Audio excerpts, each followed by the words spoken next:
Well, good morning, everybody. It's Tom Christie back in the carving shop. It's a beautiful day in Nebraska. The heat has gone down, makes it reasonable to work in the workshop today. So this is going to be a new project. It'll be a short video series because it's kind of a specific detail. I'm working on a Preening Spectacled Eider Drake, and I've already featured one of those on my channel, so I don't want to just go through that again. You can refer to that video series if you want to know how to carve or how I carve a spectacled eider drake. This particular bird, though, is going to have a foot kicked out on one side. So I thought it might be interesting to feature that specific detail in this short video series. And I'll show you how I'm going to carve that foot on one side. I'll bring the camera in. We'll look at the pattern, kind of get an idea of how things are shaping up here, and then we'll get to carving that foot. If you're enjoying my channel, please hit the subscribe button. It does help me out. I appreciate it. It's free, but it's a good show of support for the channel as I continue to build free resources to hopefully inspire people that might want to try their hand at carving wildfowl. All right, let's get started. Take a quick look at the pattern. I developed this pattern off of a photo that I found online of a bird with its foot kicked out. So I was able to make sure I had the correct size by sizing it to the other features on the bird. Got a profile. That bird actually had the foot in a down position, so I modified it somewhat. I'm going to bring this out right behind the side pocket here into some of these feathers on the rump and then lay it alongside here. I want it attached to the side pocket. I'm not going to have it hanging out in free space because I want to keep this particular carving sturdy.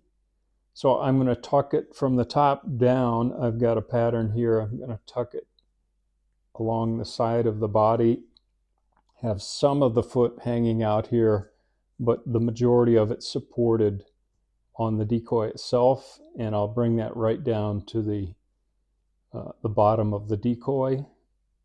So we'll get that positioned. I've got a block of tupelo that I cut to size, squared up. I've got the side pattern drawn on here. I transferred some of these key lines up and around, so as I was doing the top-down profile, I could make sure I'm lining up. This bird is going to be on the left side of the bird as it's facing forward. So the thumb is, or that's probably not the right technical term, but that portion of the foot is going to be closer to the body in this position. That's why I've shaded this and this are going to be kicked over underneath. So from the front, this is going to be kind of a tent shape, and we'll talk about that as we develop it. First thing I want to do is get the side profile cut out and the top-down profile cut out on the bandsaw. Just a quick note on bandsawing too. I want to keep my fingers away from the bandsaw blade, so I've left a little extra wood to give me some wood to hang on to as I'm feeding this through the bandsaw at various angles. And the same thing up here. Okay, I've got my respirator on, I've got my hearing protection on, starting up the blower for dust collection. And the camera work here is not exceptional. You can see it's already out of focus, and it is focusing on my respirator, unfortunately. That's going to come and go, so I apologize for that. But what I'm doing here is just cutting along the side profile, the top of the foot, and I'm leaving a little material because I'm trying to leave that whole top piece intact. So because it has the pattern on it, I'm going to tack that back on when we're done here, and I'll show you that. There's that top piece. If I was doing this over again, folks, I would have cut a little bigger piece of tupelo, so that that was not a razor thin piece. Give yourself a little room top and bottom, and that way when we sandwich everything back together, it's a little more sturdy than what I ended up with here. I'm just carefully using the bandsaw. Now, I've got a piece stuck. I'm going to turn things off. I always mention this because you don't want to go in after that scrap piece with that blade moving. Stop the blade. It's bandsawing 101, but it's worth mentioning to those of you that are new to bandsawing. Don't go after a piece of scrap until the blade is stopped. Get it out of the way. Start the bandsaw again. You know, keep yourself safe. Now I'm trimming the end pieces here where the nails come out. So being very careful not to cut off too much material. And you're going to see me just moving this back and forth because basically I'm shaping up the side view of the end of each of the fingers and nails, and plus there's a little web between them.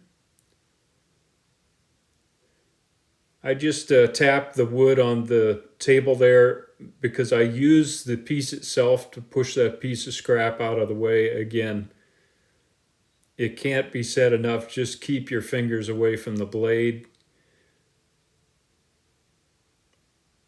So I'm just working those end profiles to get the end shapes established from the side view. There I'm pushing scrap out again. Now I can start the bottom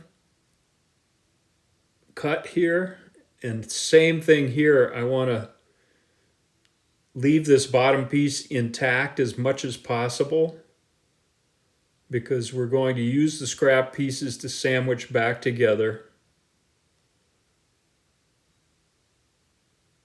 later.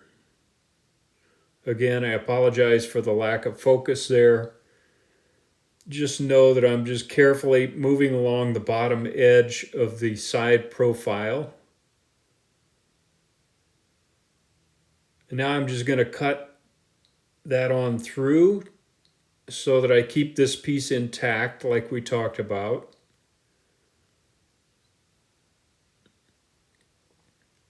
Now I can go back in the other direction, follow my pattern profile on the side view.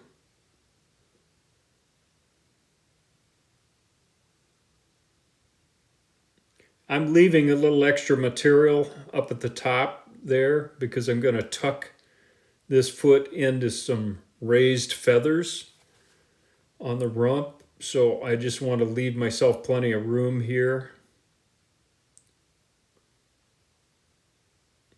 I'm just showing you, I didn't cut that all the way through, and that keeps the material intact until I go back and cut the top profile.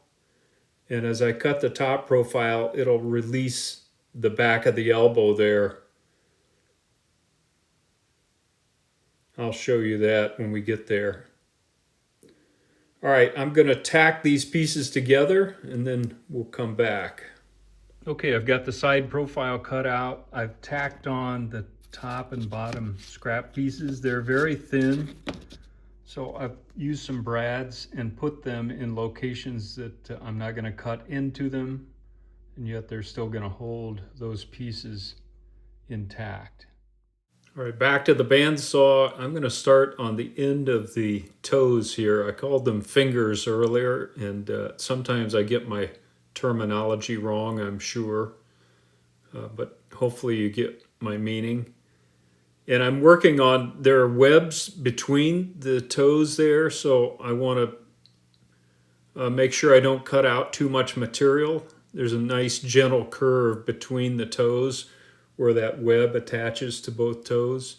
And I'm using the bandsaw carefully and just kind of scooting it a little bit at a time to make sure I'm following those profiles.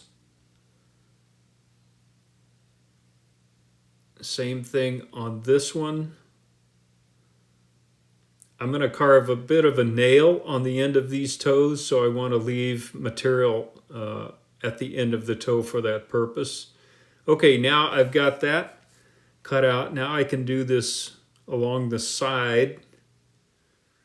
There goes my focus again. I'm just following the side profile.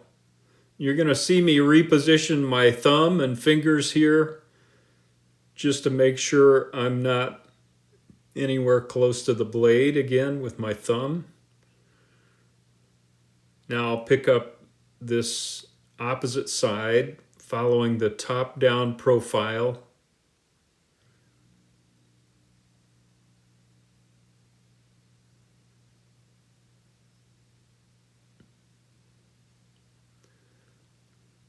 And I've positioned my left hand on the back of the piece so I can pull it through and get my thumb completely out of the way.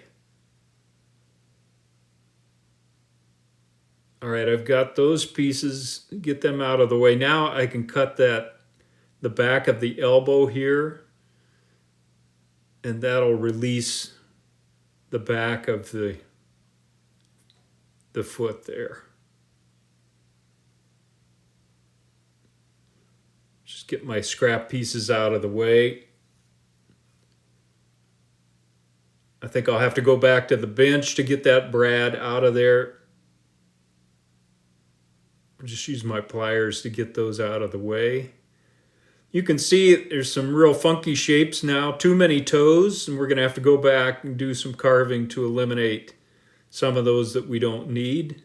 And we'll do some sketching next to look at that. All right, the cutting is done. I've removed the scrap pieces. We've got all of these projections, kind of funky looking. So now we need to start sorting that out. The longest part of the foot right there in the middle, back to this joint.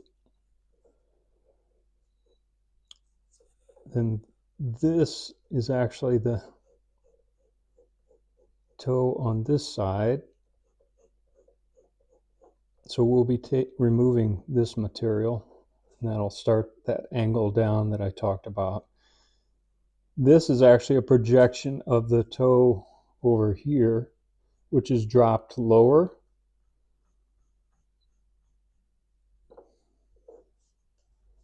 From the center here. So we'll be removing wood on an angle there.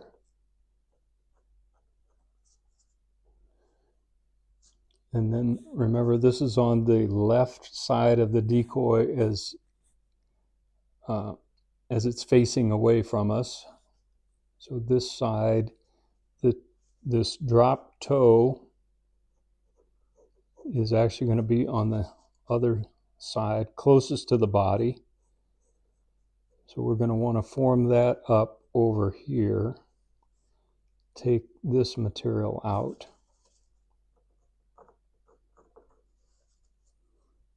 This material gets taken out as well. So what you're going to see is, like on the pattern, these two long toes with the nails. This is all in the background from this drop down, and then the web connecting those. Again, we've got a projection here that'll be out of there. So we're going to cup out a lot of this material. Kind of hard to describe, but hopefully it gives you a feel for what we're doing next. And I like to sketch them on the wood so that I kind of keep in mind, okay, remove material, leave material. And then we'll round this. All right, I'm going to start the carving with this 3/4 inch round fine saber-tooth burr to cut some of these angles down. And I wanted to mention here, I don't want to grind against the grain, especially with such a small piece. I want to pull with the grain so I'm not fighting the grain. If you're pulling against the grain, it can easily begin to chatter.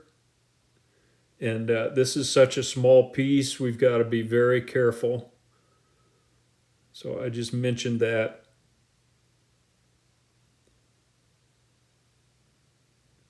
I'm just angling from that top center toe down to this toe on this side.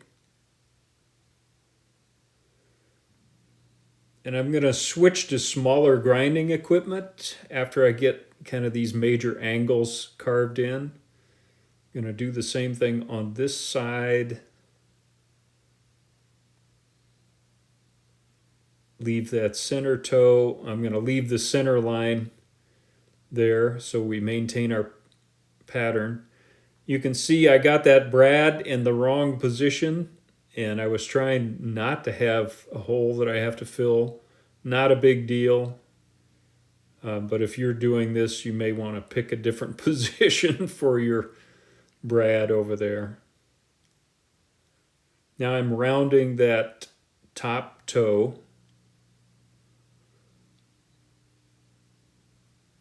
And you can see the foot is already starting to take some rough shape. Now I need to carve this away carefully. Again, going with the grain. And I'm cupping this out, effectively moving the toe over to that side. So I just need to get rid of this material.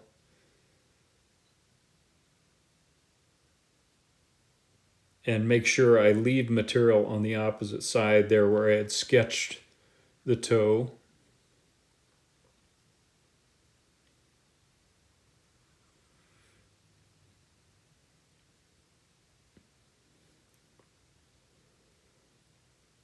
Now I can get rid of some of this material underneath, not much because there's things in the way here. I'll have to switch to smaller equipment. But I can get some of this material out of the way and begin to form a kind of a cup shape under the foot. That's about all I'm going to be able to do with this big bit. You can see I still got too many toes in there. We'll get rid of that. But I'll have to shift to different equipment here. I'm going to switch to a kind of a flame-shaped burr. A little smaller profile. It's still a burr, so I'm going to have to be careful. Keep my fingers away from it. But since it's kind of a pencil shape here, I can begin to remove some of this additional material, form up this toe on this side of the foot.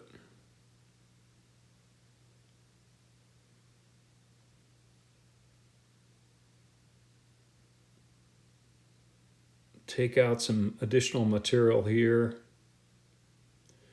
I'm going to do a little bit of grinding with this burr, but then I'm going to switch to a ruby bit just because there's not much to hang on to here.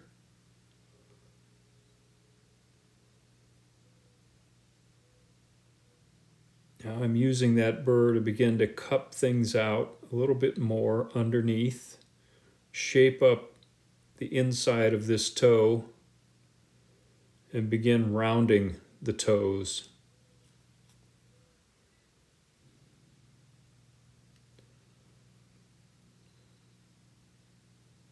So they have a rounded shape as opposed to square.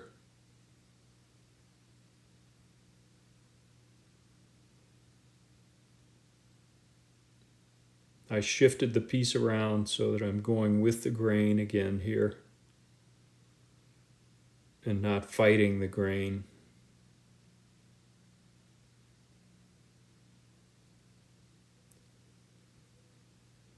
The burrs just cut a little faster than the ruby bits.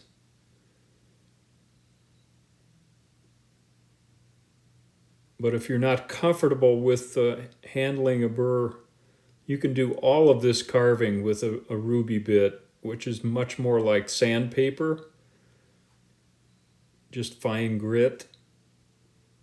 Now to get that additional toe out of there, I'm going to shift from the burr to a ruby bit like we talked about. I like this little triangular ruby bit, and I'm going to use that to begin to go side to side and just remove this additional projection that we don't need.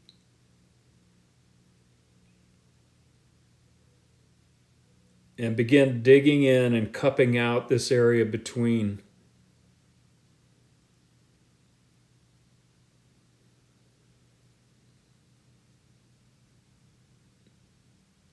So I've already removed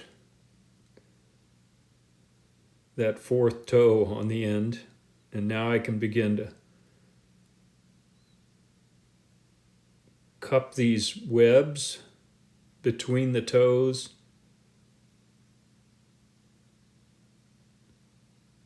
Thin those up a bit.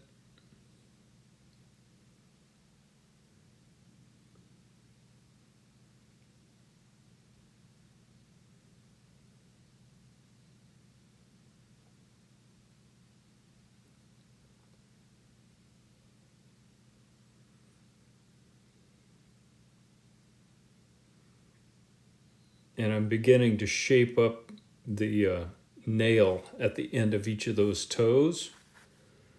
Now I can use the edge of this bit and really put more definition in the toe and separate each toe from the web between them.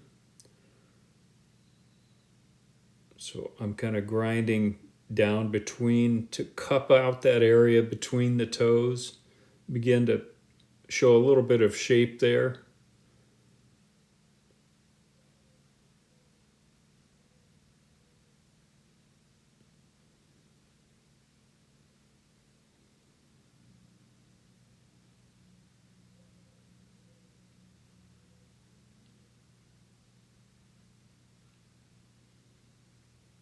Same thing here. I want to define the toe by cutting a little bit of a trench here.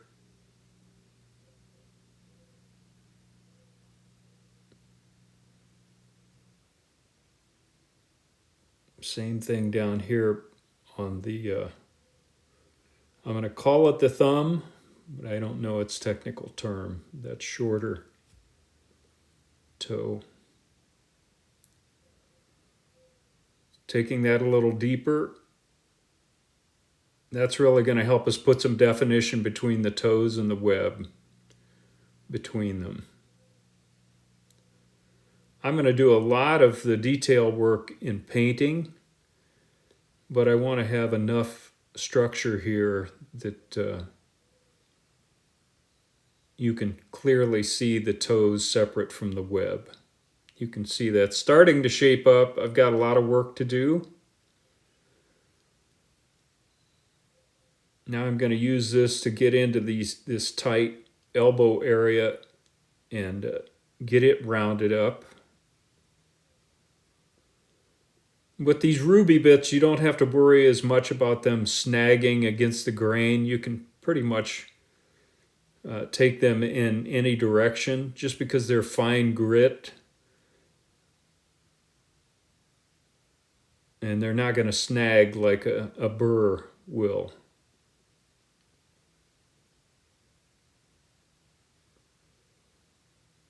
So I'm rounding that area.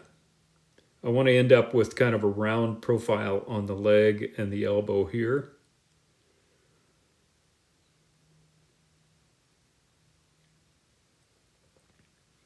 You can see I'm keeping my center line intact so I don't narrow this leg up too much. We want to maintain the pattern. That's starting to shape up. You can get a better feel for the shape of the foot now. Now I can really begin to work this area underneath and cut out more material so that we really throw some shadow down here in the finished carving.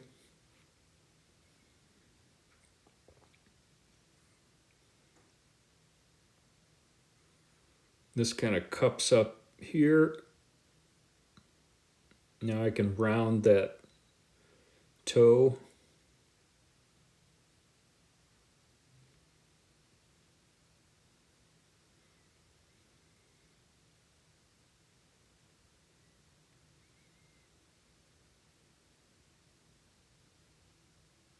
I'm working to define that thumb again, and then round the tip of it where the nail is.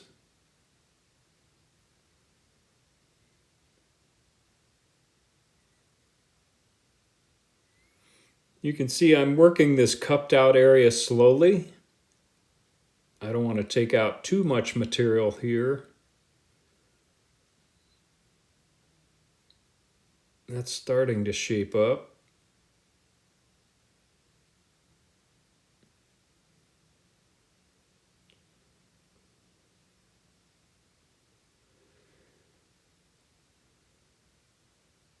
Hopefully I'm not putting you to sleep. I just wanted to show all of this carving at actual speed because, again, we've got a small piece of wood here, pretty delicate work.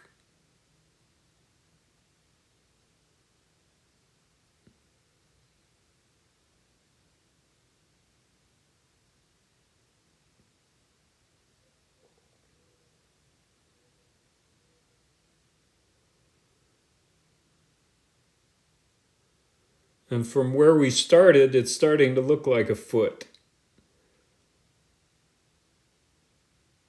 So now I need to cut that area out some more and do some sanding, see where we are. I'm going to use my 1/2-inch sanding drum with 150 grit paper, Swiss sandpaper in it, and begin softening all of these areas and getting rid of the grinding lines. And you can see I'm using the edge of that 1/2-inch sanding drum to do a little bit of sculpting as I go as well. Now I can really smooth out this web between the toes. And this shape kind of lends itself to this work. I want to cup that out a little more than I had it before, but still have some definition in these toes.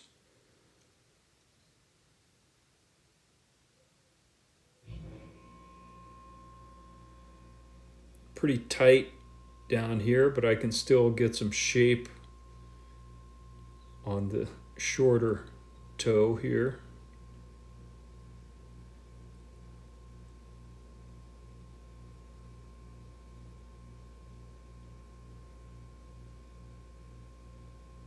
And again, the 1/2-inch drum works well for this cupped out area underneath.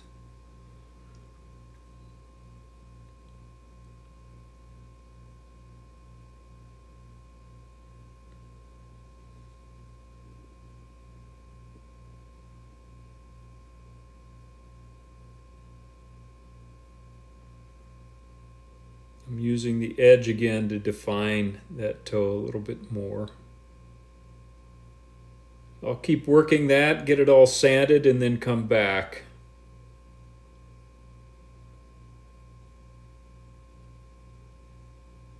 I've got a little ruby flame shaped bit here, and I want to use that to further define this short toe.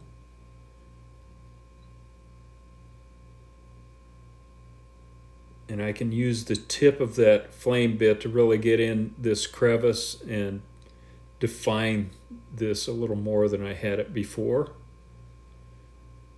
and clean up the bandsaw marks on the end of the toe there.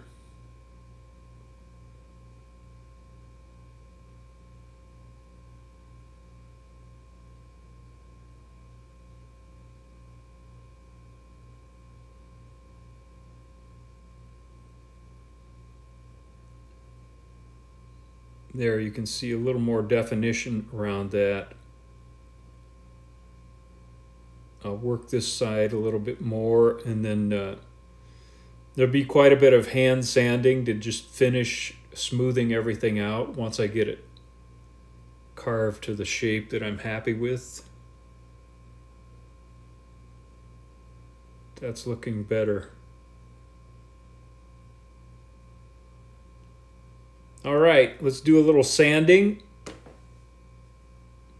I've got 150 grit paper here. And there's no real substitute for some finished hand sanding. You can see I've still got that little brad hole that I'll have to fill with some plastic wood. No big deal. That'll be easy to do. If I just would have planned a little bit better, I wouldn't have to deal with it. I'll get that all sanded. All right, I've got things sanded. Foot is looking pretty good. The last little detail I want to do is carve in a little separation, the nail from the toe. And since this is not a fully decorative bird, I'm not going to worry about texturing this. I'm going to handle all of that in the paint on the bird. So let's get those toes ground in and the leg will be done. All right, I'm using a little cylindrical ruby bit, and I'm just going to use the edge of that cylinder to go around the nail and create some separation between the toe and the nail.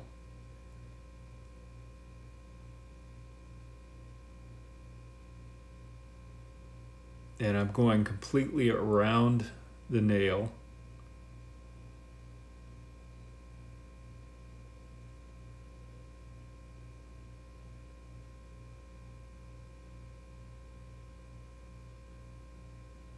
Pretty delicate work here. And once I get those separated, then I'm going to use the edge of this cylinder and just take the nail slightly lower, just so there's some definition around the nail and not just a groove cut around it. So there I'm using the side of the cylinder to shape up the nail a bit and then round down into the nail from the toe.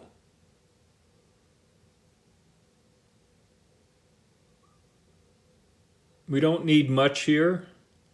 The paint is really going to help us define the nails from the toe as well. But I like to carve a little definition in there for good measure and for reality. Add some realism.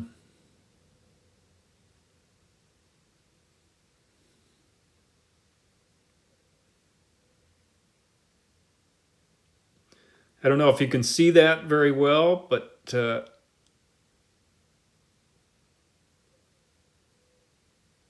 that's starting to shape up. I'll use a little bit of sandpaper, clean everything up, then we'll come back. All right, I've got the nails on there, and it's looking pretty good. Okay, everybody, kind of a quick session on creating the foot for your waterfowl carving. That may be of interest to you if you want to look at adding more animation to your carving. This is one way to do it. Hopefully that's helpful to you. If not today, somewhere down the road. I'll probably circle back when I get this bird carved and show a little bit of the installation of this foot, positioning on the body, maybe a few shots of the finished decoy, showing the painting of this foot as well. Till next time, Tom Christie signing out. Good carving to you.